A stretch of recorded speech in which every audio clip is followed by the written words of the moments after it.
So there's lots of action and madness in the new episode of The Grand Tour, A Massive Hunt, which is out on Friday. And I asked James about, first of all, a scene involving water that looked very, very smelly. Was it really, really bad? It smelled absolutely appalling. And it took... I jumped in the sea a few times, and I jumped in the swimming pool, obviously. My apologies to the owners of that swimming pool. And, I got most of it off fairly quickly. I got covered in it again the next day, obviously. I got it off fairly quickly, but you're never quite sure, are you, if it's all gone? I didn't become ill or anything like that, so I must have done a reasonably good job of scrubbing myself up. I wouldn't recommend it, though. James, there's quite a recurring joke in the episode where there's a vital part of your car that Richard and Jeremy just keep leaving on the bonnet. Is it because you can do things like crack codes that they're jealous of you? Why do they always give you such a hard time? I think, yes, it's exactly that. They are just simply jealous. And I was desperately trying to wire up the ignition switch so that it had a massive voltage in it, so that next time they touch it, but it was actually, they're quite cleverly designed, those ignition switches, for obvious reasons, because they're a safety device and it's very difficult to get into them and tamper with them. So I failed at that. Yes, it's just ganging up, really, but I don't mind. I see it as a sign of my strength. And is that the closest you've come to putting in some sort of booby trap to their tricks over the years? I mean, that sounds like it would have been a great idea. Oh, I mean, if I could have managed it, if I could have managed a high voltage jolt to that switch, it would have been absolute joy, because they'd never have touched it again. But had it once. Yeah, I don't think I've ever managed to booby trap anything. Not in... I've stolen bits of their cars and rigged up a horn to Jeremy's whatever. But no, I've never put a successful booby trap in. But since you mention it, I'm going to start working on it. Good. I'll keep watching. Thank you. So Madagascar is the scene for a lot of it. What did you think about the place? Well, the main things we discovered was, on the coastal bit that we were on, it's fabulously scenic. I mean, it is really one of the nicest looking places I've ever been to. And it's actually, it seems to be a very friendly, safe, nice, pleasant place. I could imagine going on holiday there. Take a decent car or just a decent pair of boots and be prepared to walk. It's probably the quickest way to get around, actually, is to walk. That's what most of the locals do. Doing watercolour paintings or photography, swimming, it's a lovely place to visit. It's absolutely fabulous. It really is like Eden. It's amazing. The road in part of it is the worst roads that you guys have been on in all the filming of all the shows over the years. Is that true? Yes, it is the worst road we've been on. It was the most difficult. It's a clear winner. It's not the most dangerous. I mean, things like the Death Road that we went to in South America, that's more dangerous because you can fall off the edge. And there's not so much danger of that in Madagascar. But in terms of actually trying to drive along it and get your car to the end, I mean, we honestly thought that near the beginning of it, we thought we're simply not going to be able to do this, and we're going to have to think of something else to do. So it was very gratifying to get to the end. But yes, I've never driven on a road that difficult to simply negotiate. It's worse than the centre of Swindon, and that's got a lot of mini roundabouts in it. James, I'm a big petrol head, so I have watched a lot of your other stuff, YouTube videos and stuff. I saw your recent enough review where you reviewed your Tesla Model S, and you're talking about how it locks when you walk away and the little things, and it was a very honest review. So over the years, have you upset any car companies by being brutally honest? And what car was it, can you say? I don't know about upsetting car companies. What I do know is that when I did that thing about the Tesla, and I think I am right about some of it, the auto-present door handles, I now know you have to set passive entry on, but the fact is it allows you to select present door handles when you haven't got passive entry on, so it should work, or the logic says it should work, so it's wrong. I stand by that. But I don't know if it's annoyed Tesla, but it does annoy the Tesla community because they are very sensitive. People are either... a lot of people are still anti-electric cars. They're very resistant to it. So as a result of that, they hate Tesla, and Tesla is the enemy. But the people who like Tesla are defensive of it, even when it's obviously not perfect. And it isn't perfect. I mean, it's a great car. It's a really interesting thing to own. It's a great experiment to be taking part in. But it isn't perfect. And when you say that, the Tesla RT pretty much hang you out to dry. So I've never had that response ever before, even when I've said, I don't like this car, or I think this car is ugly. People will say, no, I respectfully disagree. I think you'll find, blah, blah, blah, civilized discussion. But with the Tesla, they're coming at you with pitchforks. Hammond mentioned that he also has a Model X. Did you talk him into buying one, or did he talk you into buying one? Well, I had mine first. I've actually had electric cars since 2014. I was a reasonably early adopter. Well, not including those people who bought them in about 1900, obviously.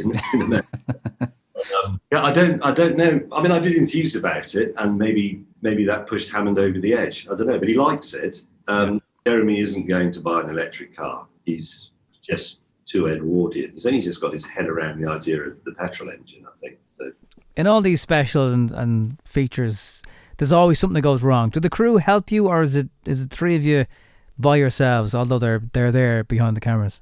They don't help us out of things like stuck cars, because that's not what they're there for. They're there to film our misery, and they won't be distracted from that for a moment, because if they start trying to pull a car out, they have to put the camera down, and that's bad. But we often get help from locals. Often, Jeremy got some help from locals pulling his car out at one point, and the locals helped me winch mine up the tree. They helped us dig the football pitch and indeed fill it back in again. So no, the crew are very dispassionate about it. I think, if I was drowning, the crew would be worried about how to film it, not how to rescue me. And that's fair enough. I mean, that's what they're there for. So I don't know how many years we're into you guys doing the show on Amazon Prime. Do you ever feel like this won't go on forever, or will it go on forever, or you just want to chill out for a few years? I don't think I want to chill out. I am aware of aging, and perhaps the need to grow up. Now I'm in the second half of my 50s. But I think we'll do it for a bit yet, because, to be honest, people want us to, and it would be a bit wrong of us to disappoint them. But eventually one of us is going to snap. Yes. Probably me. I'm quite fragile, really. The episode obviously builds up to a big thing at the end where you wonder, will they find the treasure? Will they not find the treasure? Will there be anything in the treasure? Richard, did you believe there could be something in it? Yes, I did all along. I'm a massive fan of all of that stuff. I know Jeremy was very cynical about it and very mocking, but it's historical fact that a lot of these people did exist, as did their treasure. These are things that are recorded as fact. So you never know. There was a chance, definitely. And I wasn't pretending when I said I was really excited to be exploring all that. I love that whole era. And I do. If it's a fancy dress party, whatever the theme, I have a pirate outfit and I go dress as a pirate. So I can be either a space pirate, a James Bond movie pirate, whatever the theme, I'm going as a pirate, and that's that. They're probably the nicest clothes I've got. Richard, this can't count as my question. This is a short answer question. Do you crash? Crash? Yes. In this film? Yes. Well, define crash. I mean, there are a number of impacts. Well, when it's you, the definition of crash is quite different to it. It's not a tip. Okay, I didn't get a free ride in a helicopter this time. Okay, good. So I didn't go home in an air ambulance, and nobody had to cut my jeans off me. So good. Okay. My actual question is, there's a scene quite near the start of the film. There's a beautiful bridge in it. It's something that they've done to solve a problem. Yes.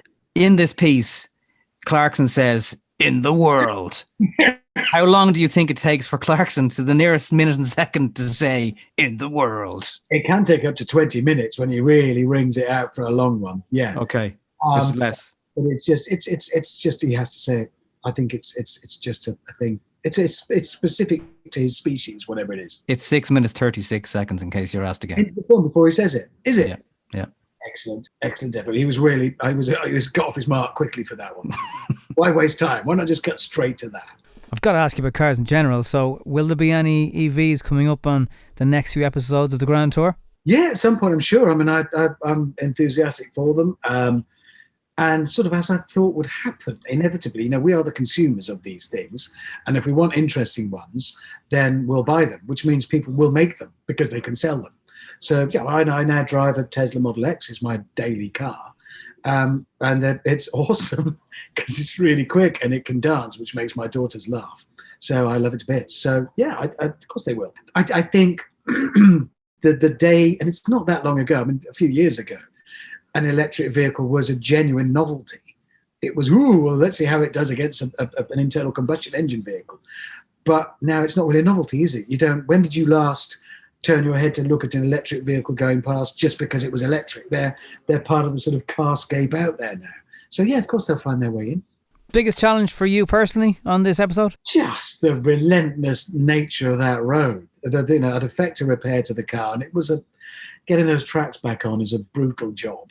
And then get the thing moving again, and then there'd be that noise, and I don't want to get out and see because I know what's happened. I can feel it, and yeah, and it's also a pretty rotten feeling when you know I've got 6 hours left to go, and the others are already there, and they've already opened a bottle of something nice, and they might be, you know, sleeping in a tent or sitting somewhere pretty rough, but they've stopped moving, and they can just sit there and chat, and I'm going to be hours and hours. But that's part of the adventure, and also what gets me through that is thinking, well, people really like seeing us uncomfortable, and I'm really uncomfortable right now, so people will like this bit. Richard, in the episode, you have a Focus RS. Perfect car. What a choice. Genius. Absolutely. If you have to have one of the other in the Richard Hammond garage, Golf or Focus RS, you can only have one.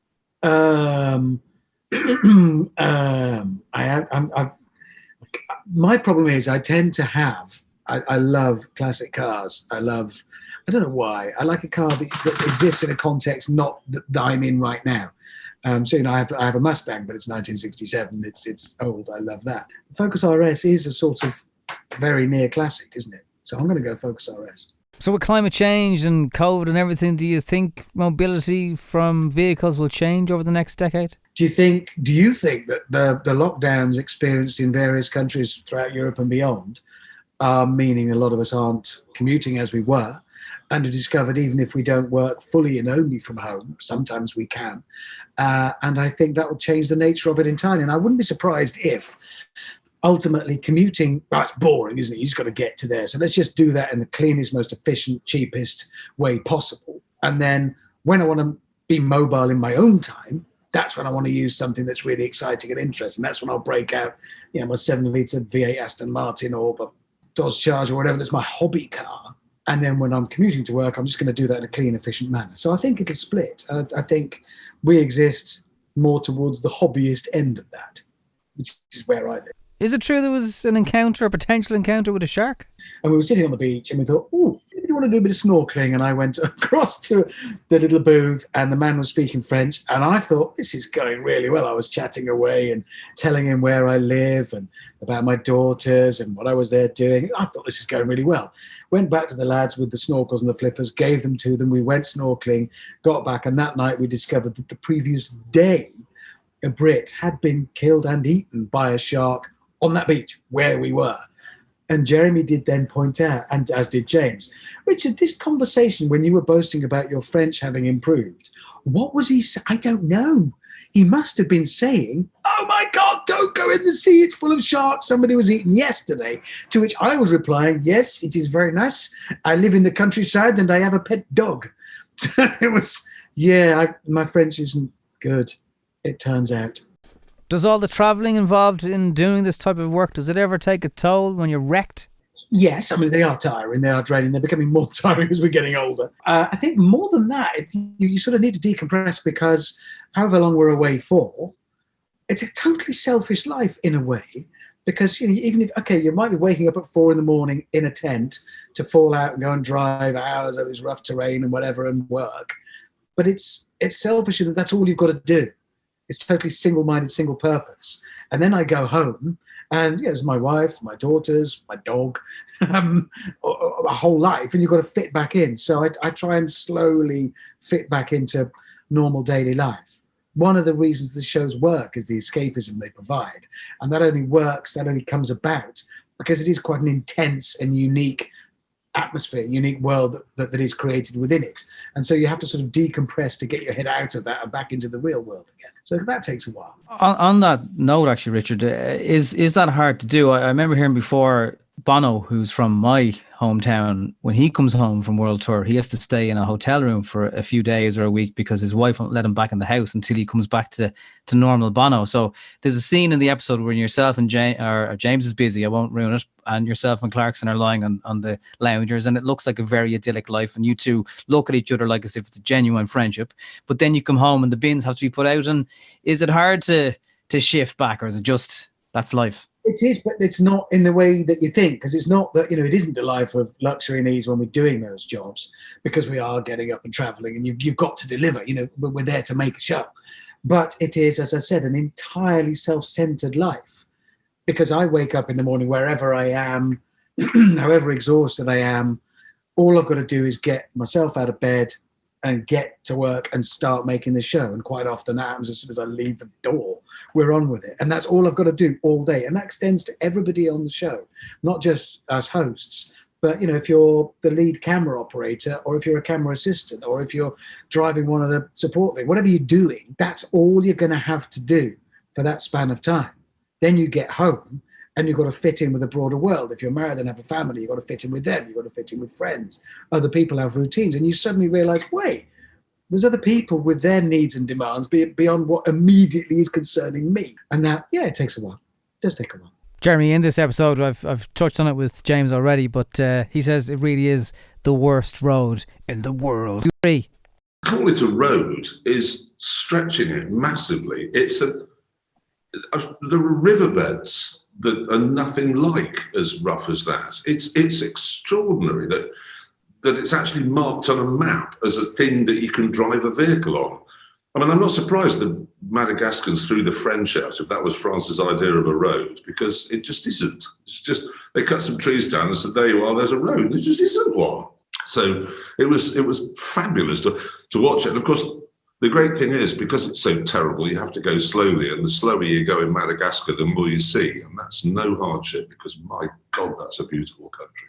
Jeremy, do you feel guilty when you film these shows and you sit in something like a Continental GT and you're spraying Autoglim car interior cleaner on it and covering in the muck? Do you ever feel, or is it just it's work, wrecking a beautiful car worth hundreds of thousands of pounds? Well, I'd love to be, yes, had that been a new Bentley, it would be £130,000, but it wasn't, so nothing like that.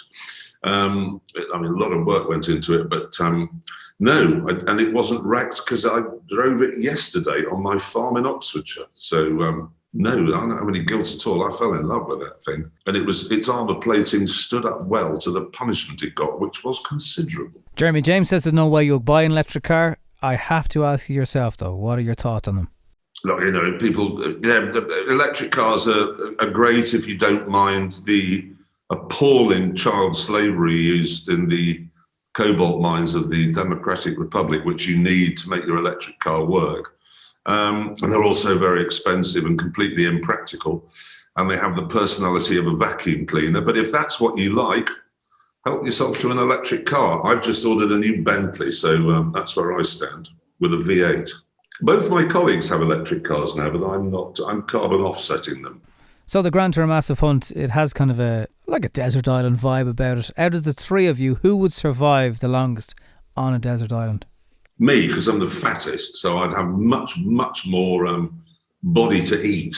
I mean, not literally eat, but I'd have all the fat I could live on for months and months and months before I started needing to eat, vegetarian food. From all your years reviewing cars, I've often read and saw you write, you'll arrive and open the front door and there's a car there. Has there ever been a car that you found out where it came from and had it sent back without even opening the door? No, I don't. No, because then I wouldn't know. No, I mean, it's a bit like, if you're a film reviewer going to review a film and then seeing the adverts at the beginning and storming out to the cinema. No, I'll always drive everything and then see what it's like. We've seen it so many times over the years where an envelope is passed to you guys on camera with the challenge. When you open it, genuinely have you no input or knowledge of what that challenge is going to be? Normally none, because it's normally I come up with the ideas. But on this one isn't one of mine. It's not. It came from the office. I mean, I don't even know who exactly in the office, but this was a get over to Madagascar and get cracking. So this one was more of a surprise than the other ones are.